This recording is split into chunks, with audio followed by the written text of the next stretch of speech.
하나님 말씀 누가복음 23장 26절부터 31절까지 말씀을 참 목소리로 봉독하겠습니다. 그들이 예수를 끌고 갈 때에 시몬이라는 구레네 사람이 시골에서 오는 것을 붙들어 그에게 십자가를 지워 예수를 따르게 하더라.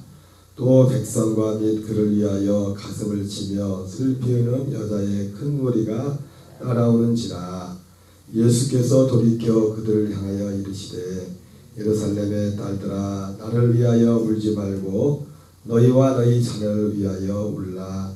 보라, 날이 이르면 사람이 말하기를 잉태하지 못하는 이와 해산하지 못한 배와 먹이지 못한 젖이 복이 있다 하리라. 그때에 사람이 산들을 대하여 우리 위에 무너지리라 하며 작은 산을 대하여 우리를 덮으라 하리라. 푸른 나무에도 이같이 하거든 마른 나무에는 어떻게 되리요 하시니라. 아멘.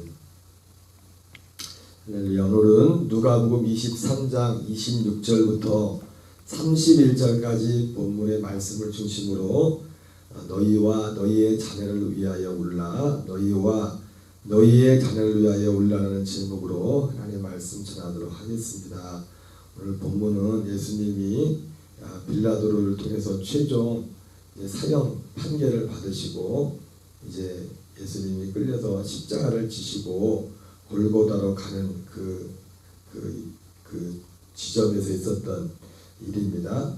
예수님이 십자가를 끌고 갈 때에 시몬이라는 구레네 사람에게 이제 그 십자가를 지게 하고 예수님의 그 뒤에서 이제 구레네 시몬이 십자가를 지고 예수님을 이제 뒤를 따라가는 그 장면과 바로 그 이어서 또 백성과 또 예수님을 위하여 가슴을 치며 슬피우는 여자의 큰 무리의 행렬이 있었다고는 기록하고 있습니다.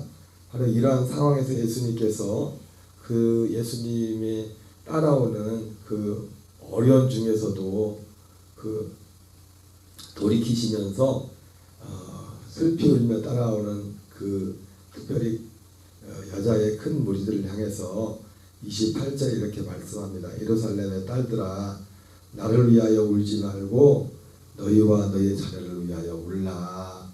이렇게 예수님이 말씀하십니다. 그러면서 이제 어떤 한 가지 그들에게 일어날 그들에게 닥칠 정확히 시기적으로 말하면 한 30-40년 후에 일어날 그들에 위해서 말씀을 하죠. 보라, 날이 이르면 사람이 말하기를 잉태하지 못한 이와 해산하지 못한 배와 먹이지 못한 젖이 복이 있다 하리라. 그때 사람이 산들을 대하여 우리의 무너지리라며 작은 산들을 대하여 우리를 덮으라 하리라. 이런 말씀하십니다. 이것은 다른 복음서를 보면은 이제 예루살렘에 역사적으로 보면은 예루살렘의 성전이 이제는 로마의 디도 장군에 의해 짓밟히는 성전이 파괴되고 유대 민족이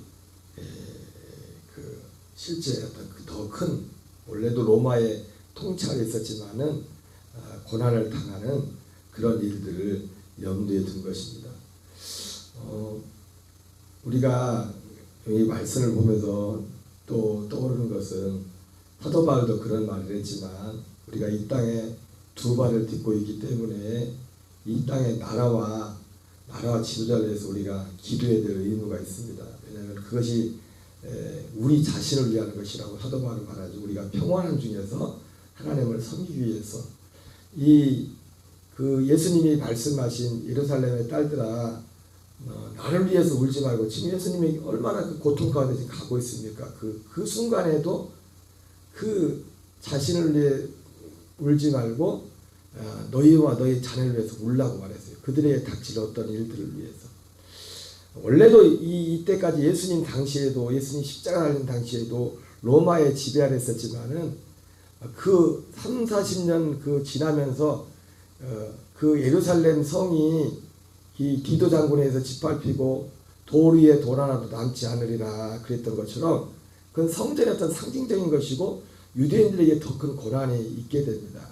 그 어떤 시발점을 보게 되면은 원래 이제는 유대인이 로마의 지배 아래 있었지만은 어떤 면에서 보면 헤롯이라는, 물론 이방인이었지만은 헤롯 대왕이 그 유대 왕으로서 어떤 통치하는 그런 형태를 취했죠. 그러다가 이제는 헤롯이 죽고 나서, 헤롯 대왕이 죽고 나서 그 세 아들들이 이제는 나누어서 통치를 하게 되다가 이제 특별히 유대 지역을 통치하던 헤롯 아켈라오 같은 경우는 예수님이 탄생했을 그 시점에 이제 애굽에서 다시 돌아왔을 때 그 헤롯 대왕이 죽고 바로 그 시점이 이제 그 아들들 셋이 이제 나누어서 이제 통치하던 시기였는데 너무 이 굉장히 그 성경에서 보면은 이 세 왕 중에서도 너무 잔인하고 폭력적이어가지고 나중에 이제는 민원이 쉽게 말해서 그 유대 민족들 그 백성 국민들한테 민원이 로마의 민원이 계속 올라가가지고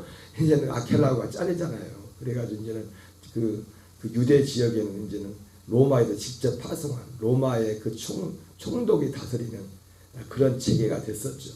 그런 체계가 있다가 이제 헤롯 아그리파라는 사람이 죽고 나면서부터 이제는 명실상부 이제 헤롯 가문에 그나마 그 헤롯 가문은 유대 혈통도 아닙니다. 에돔 족속이었고 그래서 그나마 그래도 그렇게 했었는데 이 총독이 온전히 총독들이 로마 총독이 다스리면서 이 정치적 상황이 이상하게 흘러갑니다.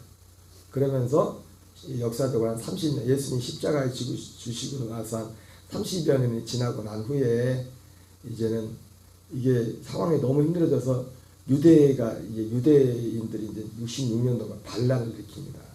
반란을. 근데 그게 문제가 돼가지고 이제 로마에서 이제 군대를 대규모로 파송해 디도장군을 파송해가지고 그 예루살렘 성이 70년에 이제 예루살렘 성이 다 무너지게 되는데 그런 어떤 정치적인 상황과 맞물려서 오늘 예수님께서 너희와 너희 자녀를 울라 말씀해 그것은 실제적으로 일단 육신적으로 유대인들에게 있을 그런 일들을 염두에 두면서 예수님이 말씀하신 겁니다. 참 우리가 그걸 보면서 어떤 역사적인 정치적인 사건 하나하나 가운데 우리가 기도에 대해 의무가 그리스도인들이 있는 게 뭐냐면 그것이 우리의 신앙생활과 하나님을 섬기는 환경과도 너무나 직결이 돼 있어요.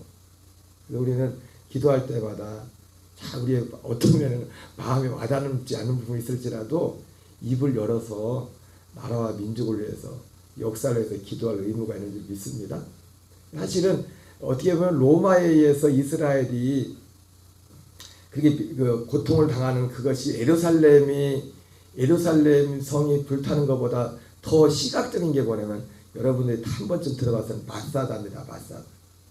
예루살렘이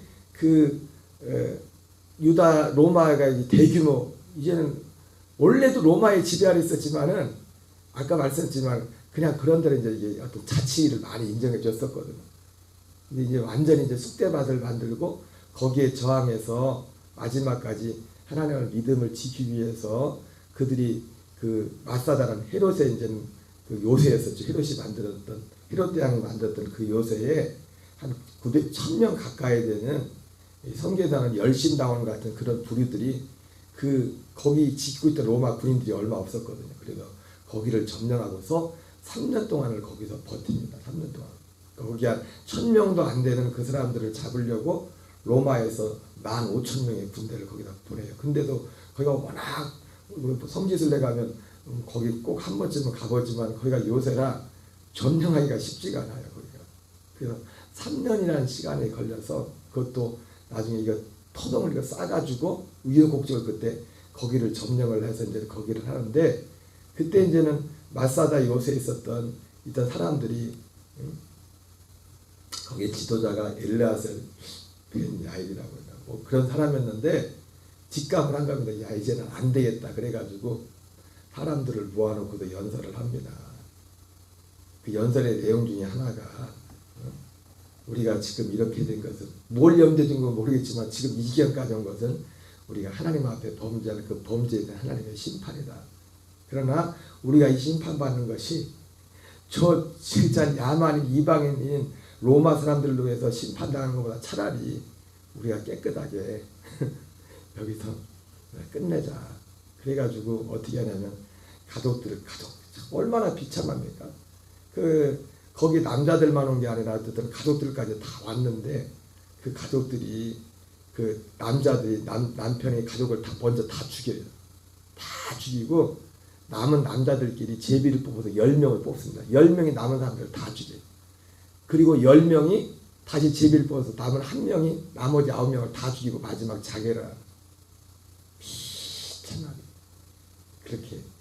어쩌면 그 지도자가 마사다의 마지막 최후 항전이. 그래서 유대인들은 우리로 치면 육군사관학교나 그 군인들이 꼭 필수적으로 가는 코스가 그 마사다잖아요. 마사다에 가서 그 마사다 정신을 결사하죠.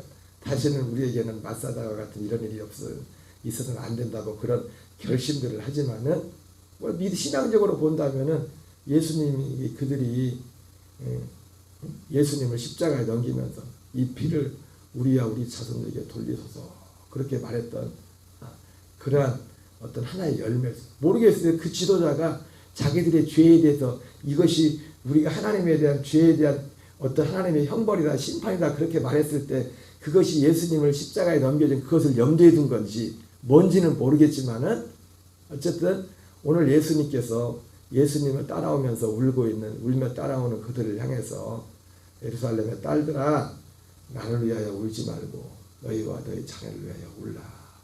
예수님이 말씀을 하셨어요.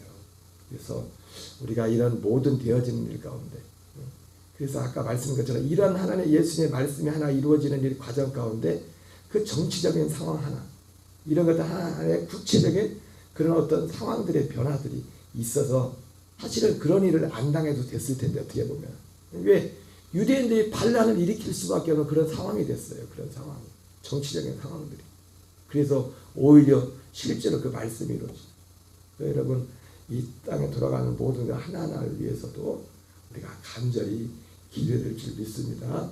그럼에도 불구하고 우리가 한 가지 더 짚고 넘어갈 것은 예수님이 이런 말씀하죠. 그렇게 말해서 푸른 나무에도 이같이 하거든 마른 나무에는 어떻게 드려. 제가 다음 메일 주소가 그린노드예요. 그린노드. 내가 그린노드라는 그 그린노드라고 메일 주소를 한 게 뭐냐면 이 본문을 가지고 그린노드라고 했어요. 푸른 주님, 예수님 푸른 그리스도. 여기는 푸른 나무라고 했지만 푸른 나무는 예수님을 의미하는 거지 않습니까? 생명이 있는. 예수님은 죽음이 고통스럽지만은 죽음이 예수님은 문제가 되지 않아요. 생명 있는 분이기 때문에. 죽어서 살겠고 살아서 나를 믿냐 영원히 죽지 아니하리라. 이 땅에 육신적으로 볼 때는 정말 비참하고 그렇게 보일지 모르지만 우리 주님은 또 부활하셨고 영원한 모든 것이 보장돼. 예수님이 너희와 너희 자녀를 위하여 울라고 할 때는 방금 앞서 말씀드렸지만 이런 실제 역사적인 배경에서 말씀한 것도 있지만 우리가 지금 우리 입장에서도 우리와 우리 자녀를 위해서 울라고 할 때 예수님이 푸른 나무인 나에게도 그렇게 했거든. 하물며 너희 마른 나무인 너희를 까보냐 했던 거죠. 우리가 정말 울어야 될 이유는 뭐랍니까? 푸른 나무 대신 그리스도와 연합한 그것을 위해서 우리가 울어야 돼요. 마태복음 우리와 우리의 자녀를 위해서. 마태복음 10장 28절에 예수님이 몸은 죽여도 혼은 죽이는 자를 두려워하지 말고 죽이지 못한 자를 두려워하지 말고 오직 몸과 혼을 영혼의 능히 지옥에 멸할 자를 두려워하라. 우리의 모든 기도와 모든 것들의 모든 근간의 뿌리는 사실 여기에 기반을 항상 이 자리를 떠나면 안 됩니다. 모든 것들. 그리고 또 어떤 면에서 이 땅의 것을 위해서 기도해야 될 이유도 사실 이런 것들 때문에 기도하는 거예요. 이런 것들 때문에. 어제 성경님도 말씀했지만 미얀마는 그런 상황에도 어떤 상황이 환경적인 상황이 벌어져야 그 사람들 어떤 복음의 꽃을 만개할 수 있잖아요. 그런 상황이 되어야 모든 것 준비되냐. 이런 것들 다 그런 모든 것들도 오직 하나 푸른 나무 대신 그리스도야. 그 생명의 나무로 그 생명으로 거듭난 하나님의 아들들. 그래서 예수님도 그 순간은 고통이고 그 고통을 어떻게 우리가 주님의 고통을 우리가 얼마나 가늠할 수 있겠습니까? 그러나 그 고통에도 불구하고 주님은 그 죽음이 문제가 되지 않는 분이시기 때문에 우리에게도 우리의 믿음이 우리 자신과 우리의 가정과 우리 자녀들의 삶이 이런 믿음 위에 기반에 설 수 있도록 기도해야 될 줄 믿습니다. 주님은 오늘도 우리를 향해서 너희와 너희 자녀를 위해 울라고 말씀하고 계십니다. 우리 나라와 민족을 위해서도 우리의 삶의 환경을 위해서도 무엇보다도 푸른 나무 대신 주님과 연합한 정말 그 생명의 길을 걷기 위해서 우리가 입을 열어 주님 앞에 부르짖어 기도해야 될 줄 믿습니다. 우리 주기도문으로 마치겠습니다. 하늘에 계신 우리 아버지여, 거룩히 여김을 받으시오며 나라의 마옵시며 뜻이 하늘에서 이루어진 것 같아